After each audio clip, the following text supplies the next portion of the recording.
boa tarde para você. Durante a pandemia do novo coronavírus, as mulheres são as mais vulneráveis. A violência doméstica não é o único fator. As mulheres são maioria na rede de saúde, ficando mais expostas aos riscos de contaminação e sofrem mais os impactos do isolamento social. É esse o destaque do Jornal da Justiça de hoje. E você vai ver também. Conselho Nacional de Justiça faz inspeção remota no Tribunal Regional Federal da Terceira Região. Um grupo formado por 3 magistrados e 5 servidores vai fazer a inspeção por videoconferência no TRF da Terceira Região. Supremo Tribunal Federal forma maioria para impedir restrições à doação de sangue por homens gays. E ainda, resolução do presidente do STF cria novo modelo de gestão baseado no trabalho remoto. As mudanças devem começar de forma experimental a partir do dia 1º de junho.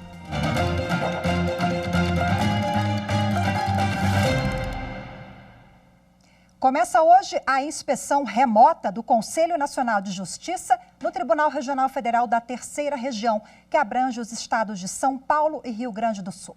As informações com Carolina Chaves.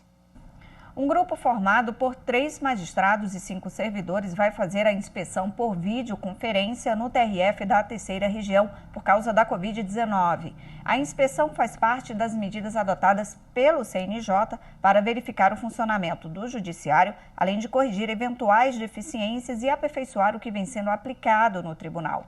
Ao final, será elaborado um relatório com o resultado que será submetido ao plenário do Conselho Nacional de Justiça. O TRF da Terceira Região é o último Tribunal Regional Federal a ser inspecionado. 24 tribunais de justiça do Estado e do Distrito Federal já passaram pela vistoria do CNJ. Já passa de 1.500 o número de processos no Supremo Tribunal Federal relacionados ao coronavírus. Vamos agora dar uma olhadinha no painel das ações? Vamos lá, agora já são 1.583 ações. 1.416 são assuntos relacionados a questões administrativas, penais.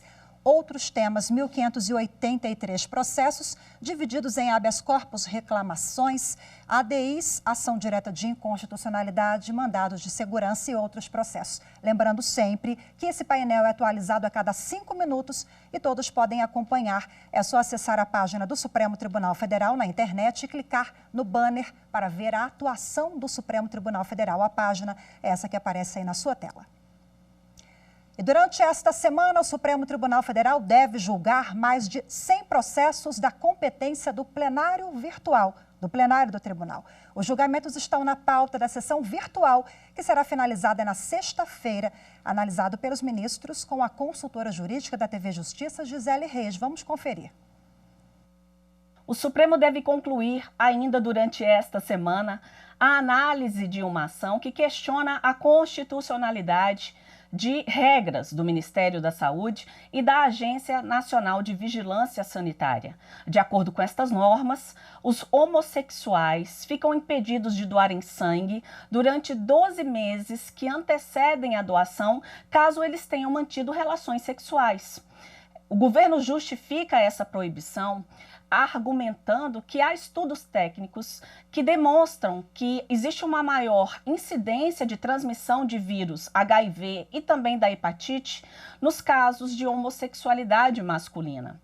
O Partido Socialista Brasileiro ingressou com esta ação no Supremo Tribunal Federal e os ministros já começaram a analisar esses dispositivos. O relator, que é o ministro Edson Fachin, entendeu por declarar a inconstitucionalidade desses dispositivos.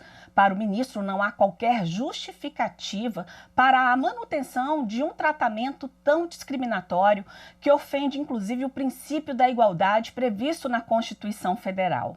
Ele foi acompanhado pelo ministro Luiz Fux, pela ministra Rosa Weber e também pelo ministro Luiz Roberto Barroso. Na oportunidade, o ministro Alexandre de Moraes, ele deu um voto parcialmente divergente, entendendo que a doação de sangue, quando se tratar de casais homossexuais, este sangue ele deve ter um tratamento diferenciado. Houve um pedido de vista para melhor análise do caso realizado pelo ministro Gilmar Mendes. O ministro já apresentou o seu voto e ele também entendeu pela declaração de inconstitucionalidade destas normas. Para o ministro Gilmar Mendes, há um claro tratamento desigual entre homens que possuem relações sexuais com homens e homens que possuem relações sexuais com mulheres. A vedação prevista na lei impede, inclusive, a doação, mesmo no caso de casais monogâmicos, inclusive naqueles casos em que as pessoas que são homossexuais tenham exames recentes sem identificação de qualquer infecção. O ministro Gilmar Mendes entendeu que o Supremo e a própria Constituição têm a missão de proteger minorias que são discriminadas, como neste caso, em que há um tratamento totalmente discriminatório que não se justifica. O plenário virtual vai até o dia 8, ou seja, ele termina o processo de votação já na sexta-feira desta semana. Nós temos um placar provisório, por enquanto 6 ministros declaram que estas normas ofendem frontalmente a Constituição Federal. E de acordo com esta decisão, com esse placar do STF, os ministros entendem que não é possível vedar a doação de sangue por casais homossexuais, mas ainda é possível que cada ministro faça algum tipo de ajuste nos seus votos até o final do julgamento pelo plenário virtual. Vamos aguardar a decisão dos ministros, que será noticiada em breve aqui no Jornal da Justiça. E a Secretaria de Segurança Pública do Distrito Federal já contabiliza 222 casos de Covid-19 na penitenciária da Papuda, sendo 69 agentes penitenciários e 153 presos contaminados. Um policial está internado em um hospital particular aqui do DF. A Secretaria ainda não tem informação do quadro clínico atual desse policial. 7 detentos estão no Hospital Regional da Asa Norte, que é um hospital que fica aqui na área central de Brasília. Um deles tem comorbidades e necessita de cuidados especiais. Os demais apresentam sintomas moderados. A Secretaria de Segurança Pública informou ainda que qualquer reeducando que apresente agravamento da doença será encaminhado ao hospital. Os demais presos são acompanhados nas próprias unidades prisionais. Os Ministérios Públicos Federal, do Trabalho e do Pará e a Defensoria Pública do Estado, eles encaminharam recomendações ao governo federal para aumentar as ações de combate à Covid-19 no Pará. Quem tem mais informações é a repórter Viviane Novaes.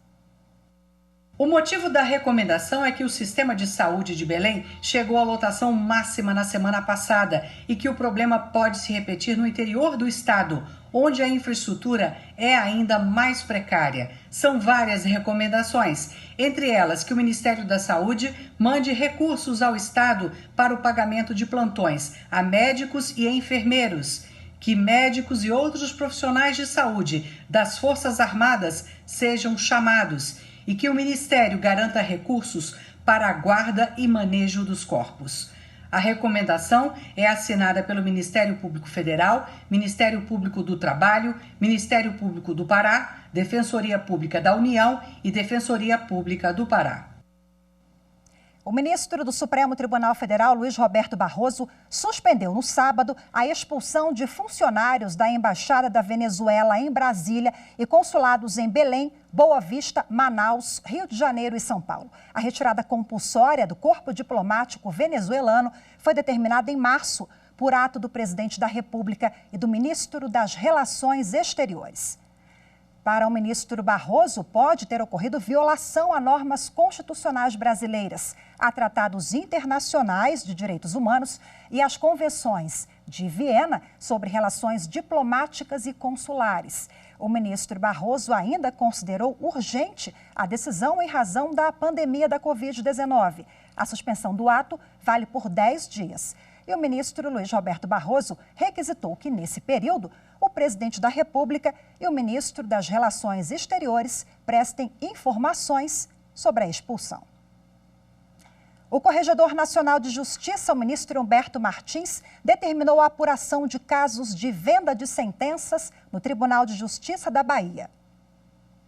Os casos teriam ocorrido na comarca de Formosa do Rio Preto a 1.026 quilômetros da capital Salvador.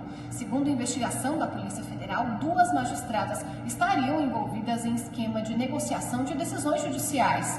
O CNJ deu prazo de 60 dias para que a Corregedoria de Justiça do interior da Bahia apure as denúncias. A Polícia Civil do Distrito Federal realizou nesta segunda-feira a Operação Sentinela. As investigações apuram a participação de funcionários terceirizados de um banco no furto a cofres da instituição financeira. Os suspeitos estão presos. De acordo com a Polícia Civil do Distrito Federal, os suspeitos que trabalhavam no banco facilitavam o acesso aos cofres das agências. Eles desligavam os alarmes dos locais que seriam atacados, além de atrasar o comunicado à polícia e o registro dos furtos. Ainda segundo a polícia, o grupo teria agido em vários estados, entre eles Paraná, Goiás, Santa Catarina, além do Distrito Federal. A operação de hoje cumpriu mandados de busca e apreensão em 7 regiões do Distrito Federal. Alguns dos investigados foram surpreendidos quando deixavam plantão no banco, no início da manhã. Durante a operação, os policiais apreenderam armas, munições e dinheiro. Essas 5 pessoas responderão em Brasília por crime organizado, pertencimento à organização criminosa. Mas o juiz já autorizou um compartilhamento das informações com as polícias da Bahia, de Santa Catarina e também de Goiás, onde eles responderão também como partícipes de cada um desses ataques. E você vai ver a seguir, Ministério Público de São Paulo reforça a importância de intensificar canais de acolhimento à mulher no período de pandemia. Já, eu espero você. É tratar as pessoas como elas devem e merecem ser tratadas, respeitando aí a condição e a característica de vida de cada pessoa.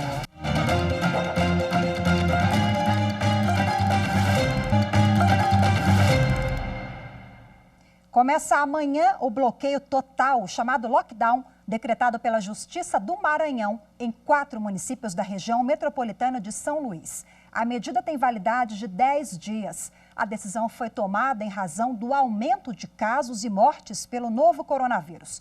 O juiz Douglas Melo, da Vara de Interesses Difusos e Coletivos da comarca da Ilha de São Luís, afirmou que a decisão foi necessária porque algumas pessoas estão brincando enquanto outras estão morrendo. O Poder Judiciário em Pelotas, no Rio Grande do Sul, lançou a campanha Quarentena Sem Violência para combater a agressão às mulheres durante o período de isolamento social. Cartazes divulgam números de telefones de emergência e orientações para a proteção às vítimas. A campanha tem parceria da Universidade de Pelotas, Comércio e da ARPEM, que é a Associação dos Registradores de Pessoas Naturais. A ARPEM-RS já realizou a impressão e distribuição dos cartazes em cartórios da região da comarca de Pelotas e em todo o estado. Outros parceiros e empresas do município também aderiram à quarentena sem violência e estão divulgando o material da campanha. O Poder Judiciário Gaúcho está divulgando na campanha Quarentena Sem Violência as formas de contato de denúncia. A rede de atendimento à mulher vítima de violência funciona 24 horas por dia através do 180. Para emergências, é necessário entrar em contato com o 190 da Brigada Militar, ou para os bombeiros pelo 193. A crise do coronavírus não afetou as medidas protetivas de urgência. Elas podem ser solicitadas à vítima pela polícia ou através do Ministério Público. A magistrada da comarca de Pelotas destaca a relevância da campanha no combate à violência contra a mulher durante a quarentena. Através da campanha deste cartaz, há informação dos números em que a pessoa pode entrar em contato e principalmente que as pessoas não deixem nenhuma mulher isolada, procure saber informações dessas mulheres, que isso ajuda também em coibir a violência e a mulher saber que ela não está sozinha. E em São Paulo, um relatório divulgado pelo Ministério Público mostra que antes da pandemia do novo coronavírus, 66% das agressões cometidas contra mulheres ocorriam dentro da casa da vítima. A preocupação das autoridades policiais, do Ministério Público e do Poder Judiciário é que durante a pandemia, a quarentena provocada pelo vírus, esses números aumentem. Desemprego, comportamento controlador, consumo de álcool e drogas ilícitas. Estes 3 fatores, somados ao isolamento social, são apontados pelo Ministério Público de São Paulo como as principais causas para o aumento da violência doméstica durante a quarentena provocada pelo coronavírus. Os números provam esse crescimento das agressões às mulheres. No primeiro mês de quarentena, prisões em flagrantes e pedidos de medidas protetivas, aquelas que afastam os agressores das vítimas, cresceram 51% em comparação com o mesmo período do ano passado. As mortes de mulheres por causa da violência doméstica também aumentaram. Entre 24 de março e 13 de abril, foram 16 assassinatos, o dobro de mortes em comparação ao mesmo período do ano passado. Os números mostram ainda que as medidas protetivas estão sendo cumpridas, o que em tese garantiria segurança às mulheres que um dia foram vítimas da violência doméstica. Mas, segundo a coordenadora do Grupo Especial de Enfrentamento à Violência Doméstica do Ministério Público de São Paulo, Silvia Chaquian, os dados podem não refletir a realidade. Há uma grande preocupação com a chamada cifra oculta, ou seja, com a queda de procura das mulheres pelos equipamentos, principalmente de assistência social, onde se busca o apoio psicológico e de acolhimento, acompanhamento dos casos. Segundo pesquisa do Fórum Brasileiro de Segurança Pública, também recente, houve queda no registro de boletins de ocorrência, mas um aumento de feminicídio aqui em São Paulo de 46%. Tudo isso só reforça a importância de intensificarmos as campanhas, de diversificarmos cada vez mais os canais de acolhimento, de ajuda e de denúncia para essas mulheres. Não há uma única resposta para esse problema complexo que é o impacto da pandemia na violência contra a mulher, mas há uma certeza de que a resposta deve observar as dimensões de gênero, o olhar atento e cuidadoso para a realidade dessas milhares de meninas e mulheres. Olha, as agressões não são o único fator de vulnerabilidade das mulheres nesse período de coronavírus. Segundo a coordenadora do Grupo Especial de Enfrentamento à Violência Doméstica do Ministério Público de São Paulo, elas também são as mais expostas aos riscos de contaminação e as que mais sofrem as consequências do isolamento social. Com a ordem de distanciamento social, o nosso país se viu dividido entre quem pôde se proteger e quem não teve chance, quem não teve condições de estar em segurança, evidenciando como a intersecção dos marcadores de gênero, raça e classe acabam determinando quem é que vai sofrer o impacto mais negativo, não só da exposição ao vírus, ao contágio, mas também aos efeitos indiretos do isolamento social. E nesse contexto, as mulheres são ainda mais afetadas. São as mulheres que são mais expostas aos riscos de contaminação. As mulheres são mais afetadas pelo desemprego e pela pobreza. São mais afetadas pela dificuldade de acesso aos serviços e, sem dúvida, ao aumento da violência doméstica e familiar. Segundo o relatório da ONU, as mulheres estão em 70% dos trabalhos dos profissionais de saúde. E há ainda outras pesquisas, como estarem nas funções de limpeza de hospitais em 90%. Portanto, são as mulheres que estão na linha de frente de combate à pandemia. Dentre os idosos que sofrem com isolamento social, a maioria é de mulheres vivendo sozinhas e com baixíssimos rendimentos. As mulheres são maioria dentre os trabalhadores informais, ocupantes de trabalhos domésticos e funções mais precarizadas, portanto, que mais vão sofrer com a crise. Mesmo dentre os empregos formais, 25% apenas das mulheres estão inseridas no sistema de seguridade social. Com o isolamento, a sobrecarga das tarefas domésticas, de educação dos filhos, de cuidados com parentes e idosos na família, também tende a recair mais sobre as mulheres que, em condições normais, já exercem, segundo estatísticas, 3 vezes mais esse trabalho não remunerado. E isso tende a triplicar em época de pandemia. O compositor Aldir Blanc morreu nesta segunda-feira por complicações da Covid-19. O artista tinha 73 anos de idade e foi diagnosticado com o novo coronavírus em 22 de abril.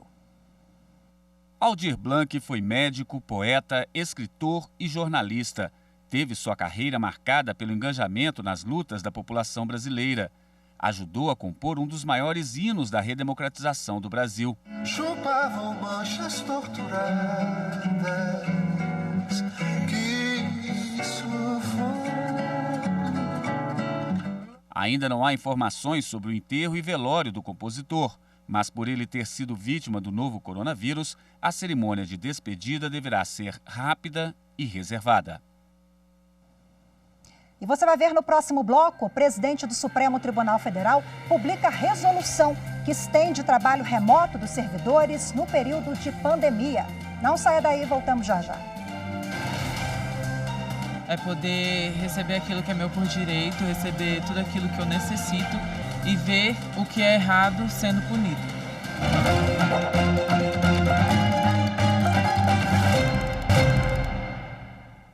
O presidente do Supremo Tribunal Federal, ministro Dias Toffoli, publicou uma resolução estendendo o trabalho remoto dos servidores e criando um modelo de gestão dessa modalidade. As mudanças devem começar de forma experimental a partir do dia 1º de junho e se estender até janeiro do próximo ano. O trabalho remoto já era uma realidade no STF desde 2016 e foi regulamentada 2 anos depois pelo ministro Dias Toffoli. Com a pandemia, essa prática passou a ser adotada por mais de 80% dos servidores como forma de evitar o contágio por Covid-19. Por causa disso, a gestão do trabalho remoto tornou-se necessária e a nova resolução estabelece medidas de controle das tarefas, como realizar reuniões periódicas e definir formas de comunicação online. O trabalho demandado será acompanhado diariamente pelo gestor. Os secretários e responsáveis por setores devem informar até o dia 15 de maio quais servidores vão trabalhar remotamente. Estagiários e terceirizados também podem aderir ao serviço remoto, desde que a atividade seja compatível com este formato. Uma faculdade em Mato Grosso do Sul terá que pagar diferenças salariais a uma tutora que exercia a atividade de professora. O caso foi julgado pela 7ª turma do Tribunal Superior do Trabalho e o repórter Pablo Lemos traz agora mais detalhes. O processo é contra a Faculdade Anhanguera Educacional em Campo Grande, no Mato Grosso do Sul. Na reclamação trabalhista, a profissional alegou que havia sido contratada como tutora no curso de Serviço Social em 2010, mas que exercia funções de professora, elaborando e corrigindo provas e trabalhos, além de outras atividades. O Tribunal Regional do Trabalho da 24ª Região manteve a sentença que havia reconhecido o direito da empregada às diferenças salariais. O TRT entendeu que para exercer a função de tutora presencial, a profissional precisava ter conhecimento especializado da matéria e de todo o conteúdo a ser ministrado pelo professor à distância, a fim de esclarecer as dúvidas dos alunos e auxiliá-los na confecção dos trabalhos e na correção das provas. A faculdade, no entanto, recorreu ao Tribunal Superior do Trabalho, mas o relator do caso na 7ª turma, ministro Cláudio Brandão, não admitiu o recurso. Sendo assim, a profissional terá direito às vantagens previstas em norma coletiva da categoria dos professores. E esta edição do Jornal da Justiça fica por aqui, mas eu tenho um encontro marcado com você daqui a pouquinho no programa especial Coronavírus. Até já já.